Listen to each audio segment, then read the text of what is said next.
जय हिंद दोस्तों, welcome to dream सेवक आईएएस। जैसा कि हमने आपसे प्रॉमिस किया था कि पेडागोजी को लेकर के, टीचिंग लर्निंग एनवायरनमेंट को लेकर के, टीचिंग एप्टीट्यूड को लेकर के हम पूरी कोर्स को लॉन्च कर रहे हैं। तो हमने पूरा कोर्स को लॉन्च कर दिया है। और जो कल की वीडियो में हमने बताया था, तो सेकंड जो हमारा लेसन था, चैप्टर था, वो थे छात्र संबंधी मुद्दे। हम लोगों ने इसको as I have promised you हमने इसको स्टार्ट कर दिया है। चलिए आइए डिस्कशन की शुरुआत करते हैं। इसकी एमसीक्यू जो है आपको शाम को मिल जाएगी, ठीक है। तो एमसीक्यू भी आपको साथ साथ लगाना है ना। एक बार आप टेलीग्राम ज्वाइन कर लीजिए, क्योंकि जितने सारे वीडियो अपलोड होते हैं या जो भी रिलेवेंट चीज़ें होती है वो मैं टेलीग्राम पर अपडेट करते रहता हूँ। तो वहाँ से आप जो है अपडेटेड रहिएगा। ओके, देखिए एक बहुत इंपॉर्टेंट सूचना आप लोगों के लिए है। बिहार बीएड की जैसे आपको एग्ज़ाम पता है कि 15 जून को होने वाली है। डेट आगे भी बढ़ सकती है, 90% चांस है कि 15 जून को हो जाएगा।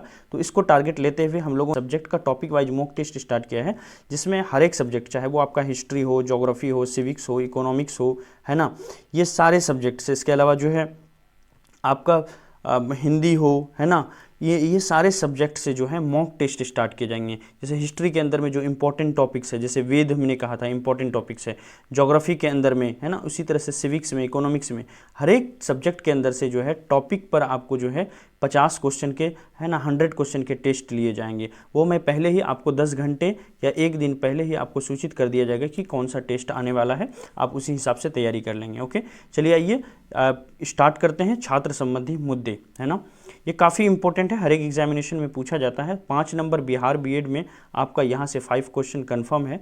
तो बस आप अगले 20-25 मिनट तक रह करके इस पूरी वीडियो को आप शुरू से अंत तक एक बार देख लें, ठीक है। और इसका एमसीक्यू आप ज़रूर लगाइएगा। चैनल को सब्सक्राइब कर लें जो लोग नए हैं, ताकि एमसीक्यू जब अपलोड करेंगे तो वो सीधा आप तक उसकी नोटिफिकेशन पहुँच जाए। ओके, तो देखिए चैप्टर की शुरुआत करते हैं। शैक्षणिक व्यवस्था को सुचारू रूप से चलाने के लिए आप समूह को पता है कि ना सिर्फ हमको अध्यापक या फिर हमको सहकर्मी या फिर ना सिर्फ स्कूल की ज़रूरत पड़ती है, बल्कि हमको छात्रों के और छात्रों से रिलेटेड जो मुद्दे हैं उस पर भी हमें ध्यान देना पड़ेगा। तभी जाकर के हमारा शिक्षा जो है वो क्या हो सकती है, अच्छे से काम कर सकती है। तो शिक्षा को गुणवत्तापूर्ण बनाने के लिए छात्रों के समक्ष मुद्दे हैं, उन्हीं को लेकर के हम लोग इस टॉपिक में बात करेंगे। तो यहाँ पर देखिए शिक्षा को गुणवत्तापूर्ण हम कैसे बना सकते हैं। पहला चीज़ तो हम ये कर सकते हैं कि पुस्तकालय की उत्तम व्यवस्था कर सकते हैं, प्लेग्राउंड की अच्छी व्यवस्था कर सकते हैं। छात्रों के अंदर में अनुशासन को अगर हम बढ़ाएंगे तो हमारी शिक्षा जो है ऑटोमेटिक गुणवत्ता बढ़ेगी। और साथ ही साथ छात्रों को मोटिवेट करने की ज़रूरत है, ताकि वो निरंतर पढ़ाई करते रहे, अपने कामों में लगे रहे, वो इधर उधर की चीज़ों में ना फंसे। साथ ही साथ अध्यापक छात्रों का जो संबंध होता है उसको भी बढ़ावा देना जरूरी है। एक टीचर और स्टूडेंट जो है उसके बीच जो है एक फ्रेंडशिप का रिलेशन होना चाहिए। उसके बीच जो है एक जो है कोऑर्डिनेटर का, ग्रुप का रिलेशन रहना चाहिए।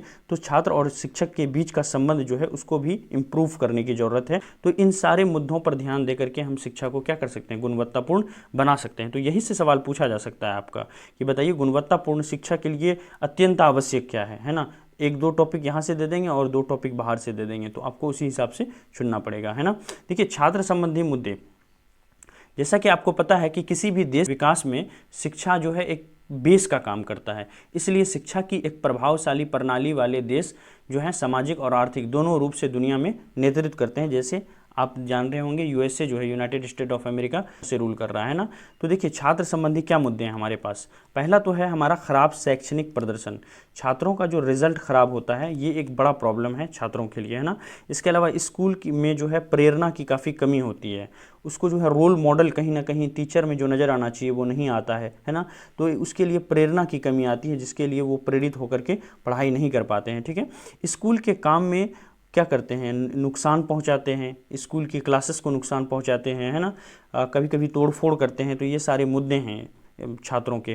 क्लासमेट और टीचर्स के साथ जो है उनका स्टूडेंट का ख़राब संबंध होना। कभी कभी क्लासेस में आपस में लड़ाई हो जाती है, क्लासमेट्स के साथ अच्छे रिलेशन नहीं रहते हैं, इसलिए भी विद्यार्थी स्कूल नहीं आना चाहते हैं, पढ़ाई नहीं करना चाहते हैं ना, पढ़ाई पर उनका ध्यान नहीं होता है।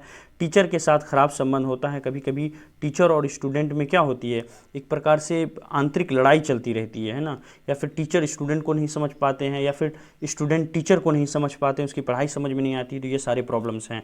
इसके अलावा वे ऑफ टीचिंग से भी प्रॉब्लम होती है। जो टीचर्स पढ़ाते हैं उनका तरीका कभी कभी स्टूडेंट जल्दी अपना नहीं पाते हैं, तो ये एक समस्या होती है ना। अपनी कठिनाइयों को टीचर से शेयर नहीं कर पाते हैं, वो उनको शेयर करने में भी कठिनाई होती है। इसके अलावा पढ़ने और लिखने में जो है कहीं ना कहीं प्रॉब्लम होती है, फीस की समस्या होती है छात्रों के सामने, और जो है जो स्कूल के अंदर में बैड टॉयलेट्स, लाइब्रेरीज़, इन सारी चीज़ों का, पुस्तकालय नहीं होना, या होना तो अच्छे पुस्तकालय नहीं है, टॉयलेट वगैरह जो है अच्छे नहीं होना, या फिर उसका मेंटेनेंस जो टॉयलेट का होना चाहिए उस लेवल का नहीं होता है। तो ये सारी जो है छात्र संबंधी मुद्दे हैं। ओके, तो यहाँ से क्वेश्चन पूछा जा सकता है आपका। अब देखिए टीचर स्टूडेंट में क्या रिलेशनशिप होना चाहिए, है ना। देखिए अध्यापक विद्यालय की जो है वो क्या होती है, आत्मा होती है ना, एक रूह की तरह होती है, आत्मा की तरह होती है। अध्यापक अपने शिष्यों के लिए मित्र और मार्गदर्शक दोनों होता है। वो उन्हें सुझाव तथा प्रेरणा भी देता है, और साथ ही साथ एक अध्यापक की सफलता शिक्षा के उद्देश्यों की प्राप्ति के आधार पर आंकी जा सकती है। टीचर्स को उस स्टूडेंट के व्यक्तित्व पर, किस पर्सनैलिटी का वो स्टूडेंट है, उसका रिस्पेक्ट करना चाहिए। हर एक स्टूडेंट एक जैसा नहीं हो सकता है ना, उसमें कुछ भिन्नताएं होंगी, उस विभिन्नताओं को टीचर को स्वीकार करना चाहिए, गुण दोषों का पता लगाना चाहिए, है ना, ताकि वो छात्रों को कठिन परिश्रम करने के लिए क्या कर सके, मोटिवेट कर सके। तो इस तरह से छात्रों के जो भी गुण होंगे, जो भी दोष होंगे, उनको हमको जानने की, उनकी कमी को जान के उसकी कमी को दूर करना चाहिए टीचर्स को। समझ रहे हैं ना। देखिए नेक्स्ट टॉपिक है हमारा मोटिवेशन। अक्सर क्वेश्चन पूछा जाता है अभिप्रेरणा से, है ना। तो देखिए अभिप्रेरणा को इंग्लिश में मोटिवेशन कहते हैं। मोटिवेशन का क्या मतलब होता है, स्टूडेंट के व्यवहार को संचालित करने वाली जो शक्ति होती है उसी को हम लोग क्या कहते हैं, मोटिवेशन कहते हैं। वैज्ञानिकों की दृष्टिकोण से अगर हम समझें तो अभिप्रेरणा से तात्पर्य एक ऐसा प्रेरक तथा बल से है जो एक खास लक्ष्य की ओर व्यवहार को निरंतर ले जाता है। तो ये जो है मोटिवेशन या अभिप्रेरण हो गया, है ना। देखिए अभिप्रेरक के प्रकार यानी टाइप्स ऑफ मोटिव किसको कहते हैं। वैज्ञानिकों ने अभिप्रेरक के मुख्यतः दो प्रकार बताए हैं। पहला है जन्मजात अभिप्रेरक और दूसरा है हमारा अर्जित अभिप्रेरक। देखिए जन्मजात अभिप्रेरक क्या है, देखिए ये जो प्रेरक है इसके अभाव में प्राणी का जीवित रहना संभव नहीं है। ये जीने के लिए जो है ये प्रेरक काफ़ी इंपॉर्टेंट होता है। जैसे बायोलॉजिकल उनके मोटिव्स होते हैं कहीं ना कहीं, जैसे भूख लगना, प्यास लगना, नींद लगना। जब प्यास लगती है और प्यास हम बुझाते हैं, पानी पीते हैं, शरबत पीते हैं, तो उससे एक हमको क्या होती है, हमारी मोटिव्स जो है वो पूरा होती है। समझ रहे हैं ना। इसके अलावा देखिए नींद लगना, जब नींद लगता है हम सोते हैं तो हमारी मोटिव्स जो है पूरा होती है। भूख लगना, खाते हैं तो हमारी कहीं ना कहीं मोटिव्स पूरा होती है। तो उन चीज़ों के लिए हम काम करते हैं डे बाय डे, तो ये कहीं ना कहीं एक मोटिवेशन के तौर पर हमारे लिए काम करता है। देखिए जो अर्जित अभिप्रेरक है ये जन्म से मौजूद नहीं रहता है ना, लेकिन व्यक्ति जो है अपने जीवन काल में सामाजिक रूप में अपने आप को बेहतर बनाने के लिए इस प्रेरक को यानी अर्जित प्रेरक को इसको सीखता है ना।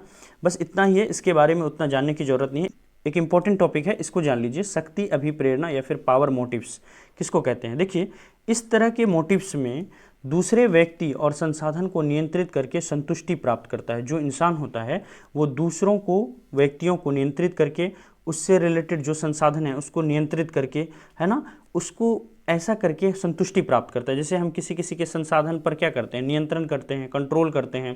जब वो मांगते हैं हमसे, हम थोड़ा थोड़ा उसको देते हैं, है ना, तो इससे क्या होता है, इससे हमको एक सेटिस्फेक्शन मिलता है कि हम उसके ऑनर हैं, हम उसके मालिक हैं।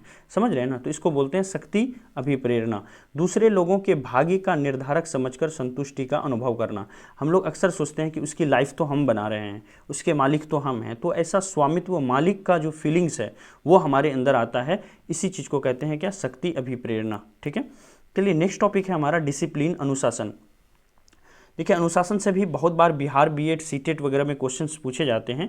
अनुशासन का देखिए शाब्दिक अर्थ होता है स्वेच्छा से नियमों तथा नियंत्रण को स्वीकार कर लेना। यानी हमारे ऊपर जो कंट्रोल होगा उसको अगर हम अपनी इच्छा से स्वीकार कर लेते हैं, जो भी नियम होंगे वो नियम कहीं ना कहीं हमको कंट्रोल करते होंगे हमारे ऊपर, अगर हम उसको अपनी इच्छा से स्वीकार कर लेंगे तो यही चीज़ क्या कहलाएगी, अनुशासन कहलाती है ना। देखिए यहाँ पर एक साइकोलॉजिस्ट है जिसका नाम है प्रोफेसर एडी मूलर, है ना।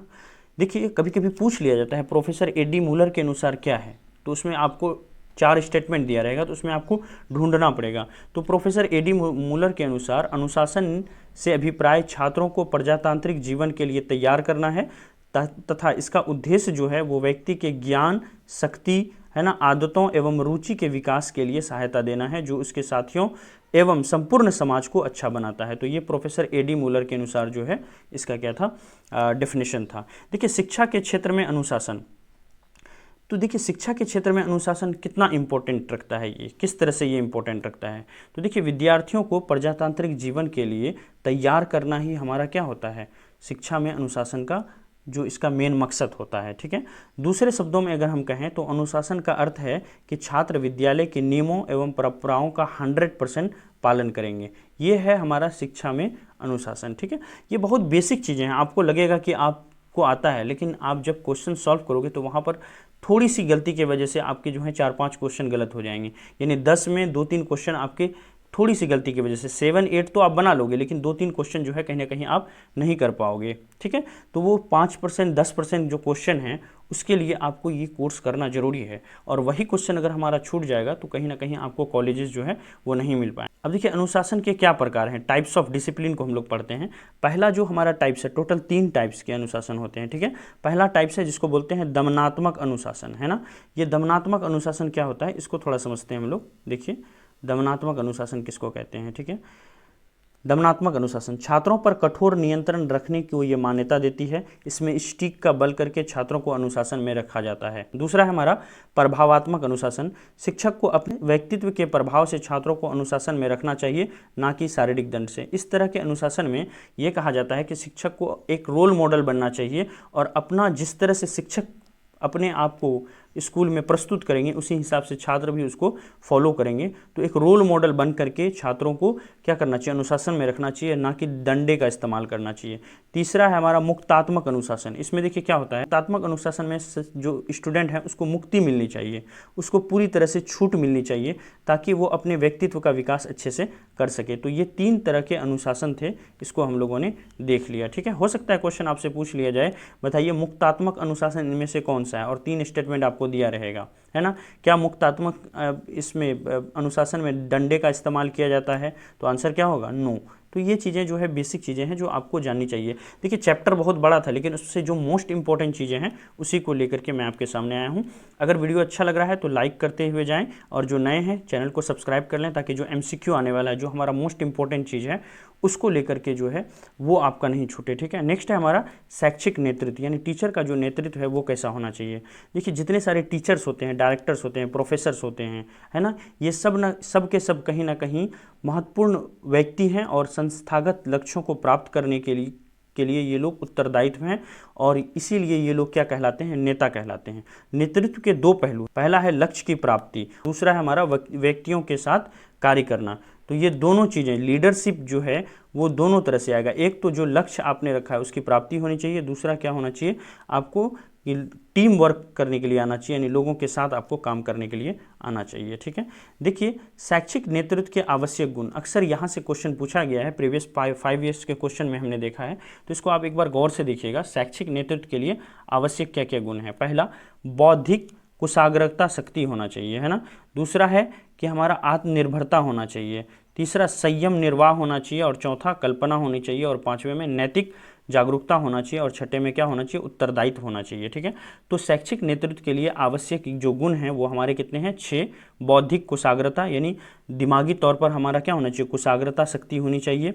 दूसरा क्या है कि आत्मनिर्भर होना चाहिए, और एक टीचर जो है उसको संयम होना चाहिए। इसके अलावा जो है कल्पना करने की सोच होनी चाहिए, शक्ति होनी चाहिए, है ना, उस टीचर्स के अंदर में। नैतिक जागरूकता होनी चाहिए, क्या सही है क्या गलत है ये चीज़ें उसको पता होनी चाहिए, और जो भी काम उनको दिया जाए उसको पूरी रिस्पॉन्सिबिलिटी से, पूरी उत्तरदायित्व के साथ वो निभाने के लिए उनको आना चाहिए। तो एक शैक्षिक नेतृत्व के लिए ये सारे आवश्यक गुण हैं, अक्सर एग्जाम में पूछे जाते हैं।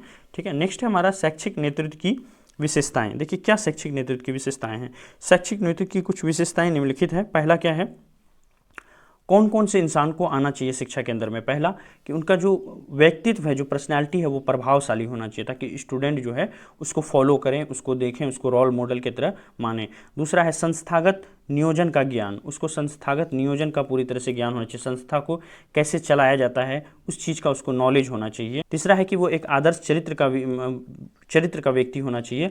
और चौथा है वो पक्षपात रहित दृष्टिकोण उनका होना चाहिए, किसी भी पक्षपात नहीं करना चाहिए किसी भी तरह का स्टूडेंट के बीच में। उत्तरदायित्व, निर्वाह एवं कार्य में पहल करने की क्षमता हो, यानी जो भी रिस्पॉन्सिबिलिटी हो उसको वो पूरी तरह से निभा पाए, और साथ ही साथ जो है जो काम उनको दिया जाए उस काम में पहल कर वो आगे बढ़े, और आगे बढ़ने की उसको क्षमता हो, उसको करने की क्षमता हो, है ना। नेक्स्ट है हमारा आत्मविश्वास तथा सहयोग प्राप्त करने की इच्छा हो, है ना, खुद से जो है वो मोटिवेट होकर के अपने अंदर आत्मविश्वास ले और लोगों से, दूसरे जो टीचर्स हैं, दूसरे जो स्टाफ हैं, उनसे सहयोग लेकर के काम को वो पूरी तरह से निष्पादित कर सके। तो ये एक शैक्षिक नेतृत्व की विशेषताएं हैं। नेक्स्ट है हमारा वृत्तिक तथा शैक्षिक ज्ञान होना चाहिए, शिक्षा से रिलेटेड उनको नॉलेज होना चाहिए।